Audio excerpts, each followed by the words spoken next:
السلام علیکم، میں آپ کی ہوسٹ مسکان عاطف نیوز کراچی سے رپورٹ کریں۔ یہاں صدیق چیئرمین منگو ٹاؤن حاجی نواز علی گروئی کی سربراہی میں ادارہ ہینڈز کے نمائندوں سے ایک نہایت اہم و تعمیری ملاقات ہوئی، جس میں لائقی مسائل کے پائیدار حل، شہری سہولیات کی بہتری اور منگو ٹاؤن کو ایک ماڈل، خوبصورت اور ترقی یافتہ علاقہ بنانے کے لیے مختلف پہلوؤں پر تفصیلی گفتگو کی گئی۔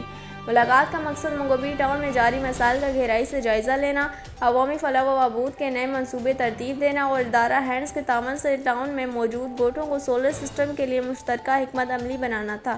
چیئرمین حاجی نواز علی گروئی نے اس موقع پر کہا کہ منگو ٹاؤن ہمارا گھر ہے، اس کی ترقی میرا مشن ہے۔ ہم چاہتے ہیں کہ یہاں کے عوام کو تمام سہولیات میسر ہو، جو کہ ایک ماڈل ٹاؤن کے شہریوں کو حاصل ہوتی ہے۔ ادارہ ہینڈز سے معتبر اداروں کے ساتھ مل کر ہم اپنے خوابوں کا منگو تعمیر کریں گے۔ انہوں نے مزید کہا کہ سولر سسٹم دور جدید کی اہم ضرورت ہے، جس کے نظام میں بہتری لانا اولین ترجیح ہے اور اس کے لیے تمام تر سرکاری و غیر سرکاری اداروں سے تعاون حاصل کیا جائے گا۔ ادارہ ہینڈز کے نمائندوں نے بھی اس موقع پر چیئرمین منگو ٹاؤن کی قیادت کو سراہا اور مکمل تعاون کی یقینی دہانی کرائی۔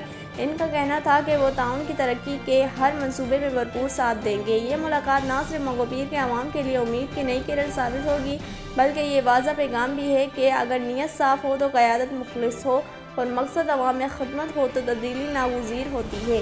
حاجی نواز علی گروئی کی قیادت میں منگو ٹاؤن دن بدن ترقی کی راہ پر گامزن ہے اور جلد ہی یہ علاقہ ایک ماڈل ٹاؤن کی صورت اختیار کرے گا۔